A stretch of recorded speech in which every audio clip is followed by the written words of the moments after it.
Hello students, welcome to education tab academy. मैं हूं आपकी प्रज्ञा मैम और आज के वीडियो लेक्चर में हम क्लास 7th बाल महाभारत कथा का 21वां चैप्टर जो है 21वां अध्याय यक्ष प्रश्न के बारे में देखेंगे। इससे पहले का जो अध्याय है उसमें हमने देखा था कि कैसे वो मायावी सरोवर के पास जाके जो चारों भाई हैं युधिष्ठिर को छोड़ जो चारों भाई हैं वो वहां मृत हो जाते हैं। तो अब जो है हम आगे देखेंगे जब युधिष्ठिर जो है उनको खोजने के लिए आगे जाता है। तो चैप्टर स्टार्ट करने से पहले हम कुछ कठिन शब्द देख लेते हैं। पहला है विलाप, दुखी होना, शत्रु, दुश्मन, षड्यंत्र, चाल, धैर्य, संयम, सच्चरित्रता, अच्छा आचरण, अहम भाव, अहंकार, सद्गुणों, अच्छे गुण, आलिंगन, गले लगना, सुगमता, आसानी, विराट, बड़ा। तो स्टार्ट करते हैं हम चैप्टर। युधिष्ठिर उसी वैशल्य तालाब के पास जा पहुंचा जिसका जल पीकर उसके चारों भाई मृत्यु से पड़े हुए थे। यह देखकर युधिष्ठिर चौंक पड़े। असह शोक के कारण, असह मतलब बहुत शोक के कारण उनकी आंखों से आंसू बह चले। कुछ देर यो विलाप करने के बाद युधिष्ठिर ने जरा ध्यान से भाइयों के शरीरों को देखा और आपस में कहने लगे, यह तो कोई माया जाल सा लगता है। आसपास जमीन में किसी शत्रु के पांव के निशान भी नजर नहीं आ रहे हैं। हो सकता है कि यह भी दुर्योधन का ही कोई षड्यंत्र हो। संभव है पानी में विष मिला हो। तो युधिष्ठिर उस जगह पर पहुंचते हैं जहां वहां उसके पांचों भाई मृत पड़े हुए रहते हैं। तो वहां वो देखते हैं कि वहां पे कोई भी किसी भी मतलब दुश्मन, किसी भी मतलब हिंसा आक्रमण का कोई निशान नहीं दिख रहा है, किसी के पैर के भी निशान नहीं दिख रहा है। तो वो समझ जाता है कि होना हो कि कुछ ना कुछ यहाँ पे मायावी चाल जो चली जा रही है। और उसे ये शंका भी होती है कि दुर्योधन हो सकता है, दुर्योधन ने यहाँ पे फिर से कुछ षड्यंत्र रखा हो सकता है कि पानी में विष मिला हो। सोचते सोचते युधिष्ठिर भी प्यास से प्रेरित होकर तालाब में उतरने लगे। इतने में ही वाणी सुनाई दी। युधिष्ठिर ने ताड़ लिया कि कोई यक्ष बोल रहा है। उन्होंने बात मान ली और बोले, आप प्रश्न कर सकते हैं। तो सोचते सोचते जो युधिष्ठिर जो है वो भी मतलब बहुत उनको प्यास लगती है, ये सब सोचते। और जैसे ही नीचे उतरने के लिए करते हैं, जैसे वो चारों भाइयों को सुनाई दिया वैसे युधिष्ठिर को भी सुनाई देता है कि आप मेरे मतलब प्रश्नों के जो उत्तर दीजिए। तो यक्ष जो है युधिष्ठिर उसकी बात मान लेता है कि हाँ प्रश्न करिए, मैं प्रश्न का उत्तर दूंगा। तो यक्ष ने कई प्रश्न किए जिनके उत्तर युधिष्ठिर ने दिए। तो यहाँ पे कुछ प्रश्न हैं जो यक्ष ने करते गए और युधिष्ठिर जो है उसका सटीक उत्तर देते गए। तो प्रश्न और उत्तर हम दोनों देखते हैं। प्रश्न, मनुष्य का साथ कौन देता है? तो युधिष्ठिर उत्तर देते हैं, धैर्य ही मनुष्य का साथी होता है।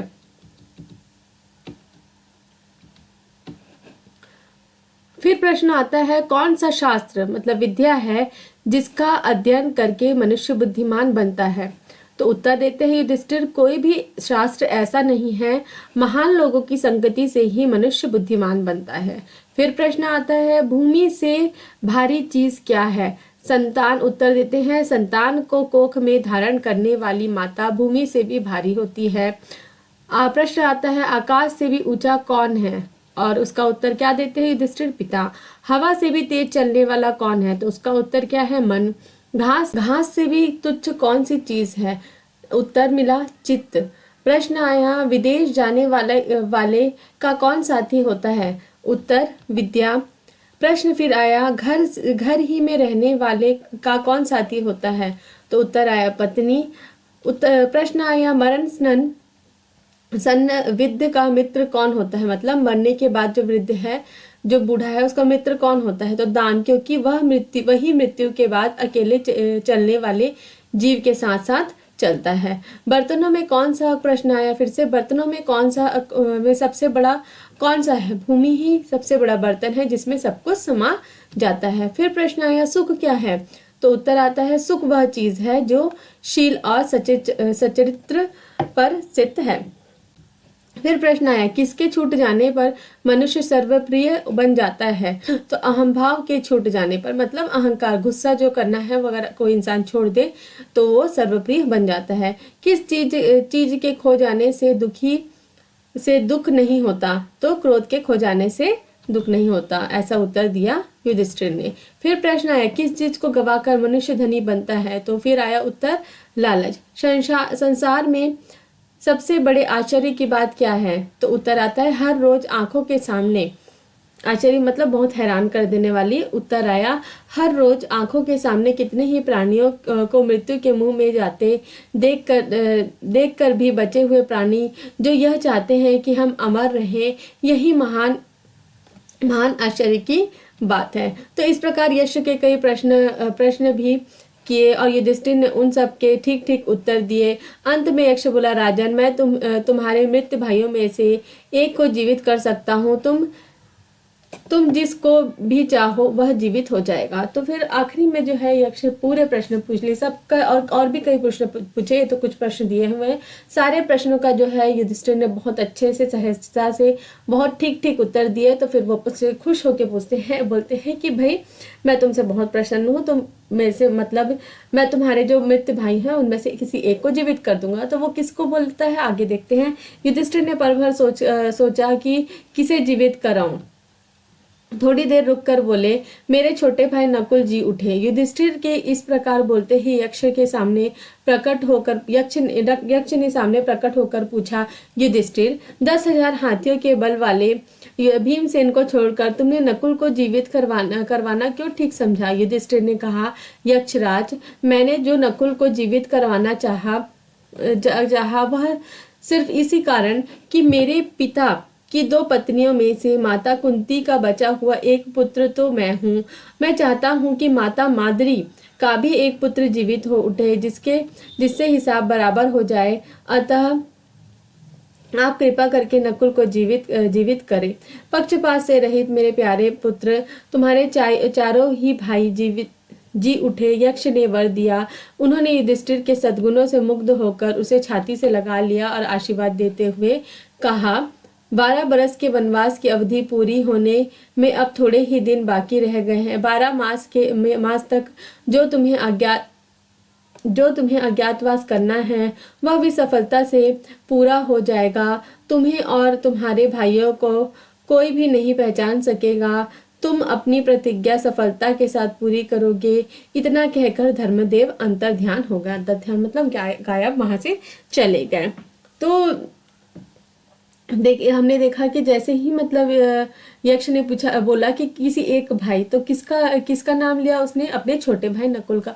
क्यों? क्योंकि वो चाहता था कि वो अपने माँ का तो एक बेटा जीवित है, तो अपनी सौतेली जो माँ है उसकी जो दूसरी माँ है माद्री, उसका भी एक बेटा जीवित हो। और इस तरीके से एकदम मतलब बिना भेदभाव के मतलब निश्चय लेने वाले युधिष्ठिर से खुश होकर यक्ष ने जो है सारे के सारे जो उसके भाई हैं उसको जीवित कर दिया और उसे शुभकामनाएं भी दी कि जो 12 बरस जो है, जो 12 वर्ष है उसने जो अच्छे से काट लिया, अब जो अज्ञातवास है वो अच्छे से सफलता से काट पाएगा।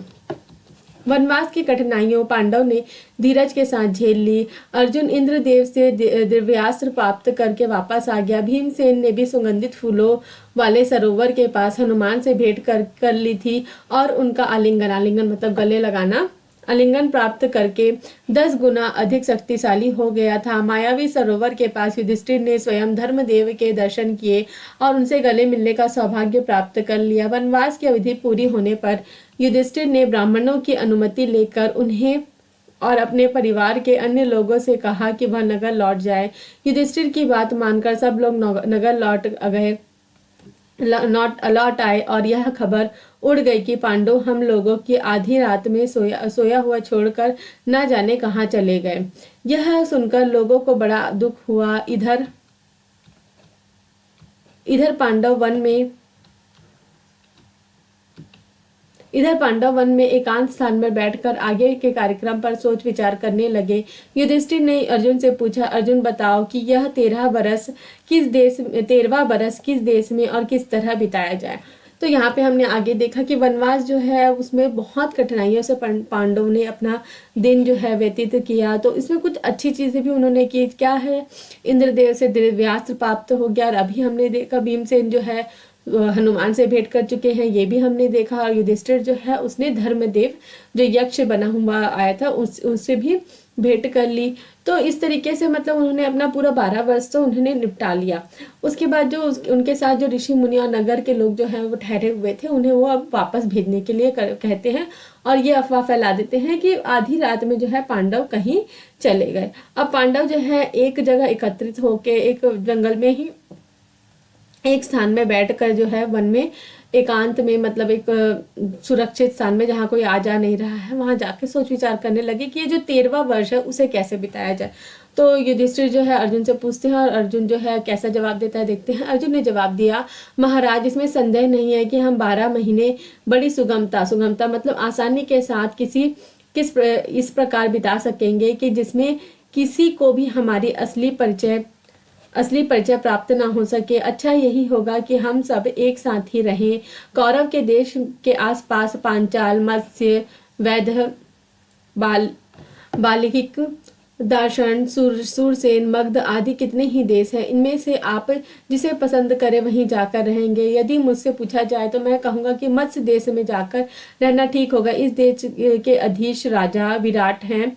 तो इस देश का कौन राजा है? मत्स्य राजा विराट नगर बहुत ही सुंदर और समृद्ध है। मेरी तो यही राय है कि आगे आप जो उचित समझे। तो अर्जुन जो उत्तर देता है कि काफी सारे राज्य हैं, दुर्योधन का जो राज्य है उसके आसपास में, तो उनमें से किसी भी राज्य में जाके हम लोग रह सकते हैं। लेकिन उसका राय क्या है कि हम लोग जो मत्स्य राज्य है वहां का जो राजा है उसका क्या नाम है? विराट। उसके नगर में जाकर रहते हैं क्योंकि वो बहुत ही बलशाली भी है, उसका नगर भी बहुत सुंदर है, समृद्ध है। तो वो अपनी राय देता है।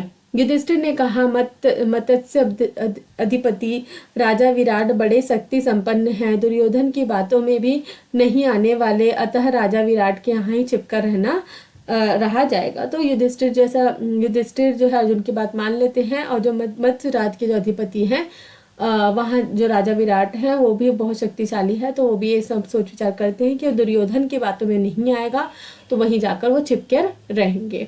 तो स्टूडेंट्स आज की वीडियो लेक्चर में इतना ही। अगर वीडियो पसंद आया है तो लाइक शेयर करें, कमेंट करके बताएं कि आपको वीडियो कैसा लगा है। और अगर वीडियो पसंद आते हैं तो चैनल को प्लीज़ सब्सक्राइब कर लीजिए, बेल नोटिफिकेशन को भी ऑन कर लीजिए ताकि जब मैं नए वीडियोस डालूँ तो आपको नोटिफिकेशन मिल सके। और अच्छे से पढ़ते रहिए, मस्त रहिए। Thanks for watching my video.